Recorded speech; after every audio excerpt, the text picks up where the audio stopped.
بسم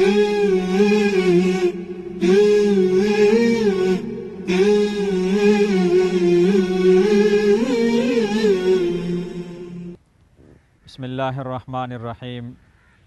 یا ایہا الذین آمنوا ان جاءکم فاسقٌ بنبأ فتبینوا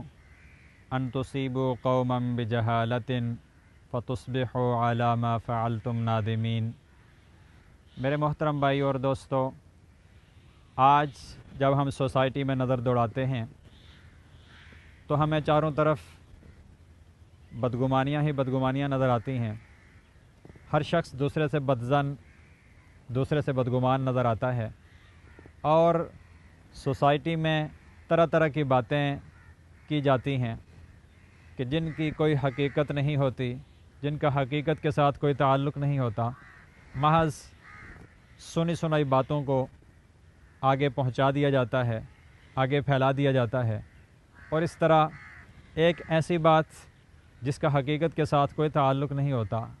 لیکن وہ بات پوری سوسائٹی میں پھیل جاتی ہے اور سارے لوگ اس کو بیان کرنا شروع کر دیتے ہیں۔ لیکن جب اس کی دلیل مانگی جائے، جب اس کی کوئی تحقیق کی جائے، تو اس بات تک انسان پہنچ جاتا ہے کہ یہ جو بات سوسائٹی میں مشہور ہے یا پھیلائی جا رہی ہے، اس کا حقیقت کے ساتھ کوئی تعلق نہیں۔ تو اس لیے اسلامی تعلیمات ہمارے لیے یہ ہیں۔ اللہ تعالیٰ قرآن مجید سورہ حجرات میں ارشاد فرماتے ہیں، یا ایہا الذین آمنوا، اے ایمان والو، ان جاءکم فاسقون، اگر تمہارے پاس کوئی فاسق آئے، بنبأ، اور وہ آ کر تمہیں کوئی خبر دے، فتبینوا، تو اس خبر کی تحقیق کر لیا کرو، جانچ پڑتال کر لیا کرو، یہ دیکھ لیا کرو کہ آیا یہ خبر صحیح بھی ہے یا غلط ہے، یا کوئی جھوٹا پروپیگنڈا ہے جس کی وجہ سے کسی شخصیت کے خلاف، کسی انسان کے خلاف کیچڑ اچھالنا مقصود ہے، کسی کو خراب کرنا مقصود ہے، یا کسی کی زندگی کو لوگوں کے سامنے نگیٹو انداز سے پیش کرنا مقصود ہے۔ تو جب کوئی خبر دے تو فتبینوا، اس خبر کی تحقیق کر لیا کرو، ان تصیبوا قوما بجہالۃ، ہو سکتا ہے کہ تم بغیر تحقیق کے، بغیر ریسرچ کیے تم اس بات کو آگے بیان کر دو، سوسائٹی کے اندر پھیلا دو، سارے لوگوں تک پہنچا دو۔ تو ان تصیبوا قوما بجہالۃ، تم اپنے اس پروپیگنڈے کی وجہ سے، اپنے اس بات کے پھیلانے کی وجہ سے کسی قوم کو، کسی شخصیت کو، کسی انسان کو تم نقصان پہنچا دو۔ فتصبحوا علی ما فعلتم نادمین، پھر بعد میں جب تمہیں پتہ چلے کہ میں نے جو بات بیان کی تھی، میں نے جو بات کہی تھی، وہ تو غلط تھی، اس کا حقیقت کے ساتھ کوئی تعلق نہیں تھا، تو پھر تمہیں اپنے کیے پر شرمندہ ہونا پڑے کہ کاش میں ایسا نہ کرتا، میں یہ بات بغیر تحقیق کے، بغیر دلیل کے آگے دوسرے تک نہ پہنچاتا۔ تو بعد میں تمہیں اس پر پریشانی ہو، بعد میں اس پر تمہیں پچھتاوا ہو، بعد میں تم اس بات پر پچھتاوا کرو کہ کاش میں یہ بات کسی دوسرے کو نہ بتاتا۔ یہ جو آیت ہے سورہ حجرات کی، اس کا ایک پس منظر ہے، اس کا ایک شان نزول ہے کہ نبی مکرم صلی اللہ علیہ وسلم نے ایک صحابی کو ایک قوم کی طرف بھیجا زکوٰۃ کی وصولی کے لیے۔ جب وہ صحابی وہاں پر گئے اس قوم کی طرف، تو قوم والے اپنے اسلحہ، اپنی تلواروں سمیت نکل کر آ گئے ان صحابی کے استقبال کے لیے کہ نبی مکرم صلی اللہ علیہ وسلم کا قاصد، ان کا سفیر، ان کا صحابی وہ ہماری طرف آ رہا ہے، تو لہٰذا ہم ان کے استقبال کے لیے باہر نکل جائیں، ان کا استقبال کریں۔ لیکن ان صحابی نے دور سے اس بات کو دیکھا کہ وہ تو تلواریں لے کر باہر آ رہے ہیں تیار ہو کر، وہ یہ سمجھے کہ شاید یہ میرے اوپر حملہ کرنے کے لیے آ رہے ہیں،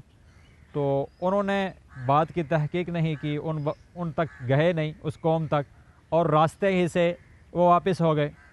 اور واپس نبی صلی اللہ علیہ وسلم کو آ کر بتایا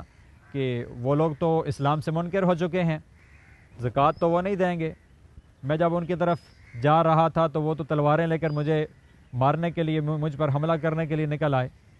تو اس بنیاد پر نبی صلی اللہ علیہ وسلم نے ایک لشکر تشکیل دیا، اور اس لشکر کو ہدایت کی کہ جا کر آپ تحقیق کرو، اگر یہ بات سچی ہو، یعنی وہ واقعی اسلام سے پھر گئے، تو پھر ان کے ساتھ جہاد کرو، قتال کرو، اور اگر وہ نہ پھرے ہوں تو پھر آپ تحقیق کر کے ساری صورتحال پتہ کرو۔ جب وہ لشکر جو نبی صلی اللہ علیہ وسلم نے دوسری مرتبہ بھیجا، وہ گیا اور جا کے اس نے تحقیق کی، تو پتہ چلا کہ وہ تو اس صحابی کے ساتھ قتال کرنے کے لیے نہیں، اس کو مارنے کے لیے نہیں، بلکہ اس کے استقبال کے لیے باہر نکلے تھے۔ تو اس پس منظر، اس کی وجہ سے، اس واقعے کی وجہ سے یہ آیت اللہ رب العزت نے نازل کی کہ اے مسلمانوں، اے اہل ایمان، جب بھی تمہیں کوئی ایسی بات پیش آئے کہ تمہیں کوئی شخص آ کر کوئی بات بتائے، تو تم اس کو بغیر تحقیق کے کبھی بھی کسی دوسرے تک نہ پہنچاؤ، کہ ہو سکتا ہے تم بغیر تحقیق کے ایک بات دوسرے تک پہنچا دو تو وہ غلط ہو، اور پھر بعد میں تمہیں پچھتاوا ہو کہ کاش ایسا نہ ہوتا۔ آج سوسائٹی میں دیکھیں بہت ساری باتیں ہیں کہ جن کا کوئی سر پاؤں نہیں ہوتا، ان کی حقیقت کے ساتھ کوئی تعلق نہیں ہے، ویسے بس پھیلا دی، کسی ایک نے بیان کر دی، دوسرے تک پہنچ گئی، دوسرے نے تیسرے کو سنا دی، تیسرے نے چوتھے کو سنا دی، اس طرح کرتے کرتے وہ بات پوری سوسائٹی میں پھیل جاتی ہے، پورے معاشرے میں پھیل جاتی ہے، اور شخصیات کے خلاف، جماعتوں کے خلاف ایک جھوٹا پروپیگنڈا کیا جاتا ہے دوسروں کو بدنام کرنے کی خاطر۔ تو اس بات کو ذہن نشین رکھا جائے، اور اس کے ساتھ ساتھ نبی مکرم صلی اللہ علیہ وسلم فرماتے ہیں جو ایسی باتیں کرے گا، جو شخص بغیر تحقیق کے بات کو آگے پھیلا دے گا، اس کے بارے میں نبی صلی اللہ علیہ وسلم فرماتے ہیں کفا بالمرء کذبا ان یحدث بکل ما سمع۔ آقا مدنی صلی اللہ علیہ وسلم فرماتے ہیں کہ انسان کے جھوٹا ہونے کے لیے یہ کافی ہے کہ وہ ہر سنی سنائی بات کو آگے لوگوں تک پہنچا دے، لوگوں تک ٹرانسفر کر دے کہ بھائی میں نے یہ سنا، فلاں یہ کہہ رہا تھا۔ جب فلاں یہ کہہ رہا تھا تو اس بات کی تحقیق کی جائے کہ فلاں صحیح کہہ رہا تھا یا غلط کہہ رہا تھا۔ جب تحقیق ہو جائے اس کے بعد پھر اگلا سٹیپ ہے اس کو بیان کرنا ہے۔ تو میرے محترم بھائی اور دوستو، قرآن و حدیث کی تعلیم میرے اور آپ کے لیے یہ ہے کہ ہم تک جب بھی کوئی بات پہنچے تو ہم بغیر تحقیق کے اس کو آگے کسی دوسرے تک نہ پہنچائیں، اس کو بیان نہ کریں۔ تو اللہ رب العزت سے دعا ہے کہ اللہ رب العزت ہمیں قرآنی تعلیمات کے مطابق عمل کرنے کی توفیق نصیب فرمائے، اور اسی قرآن کے اوپر عمل کرنے میں ہماری دنیا کی بھی بھلائی ہے، آخرت کی بھی بھلائی ہے۔ اللہ رب العزت ہمیں دین پر عمل کرنے کی توفیق عطا فرمائے۔ وما علینا الا البلاغ المبین۔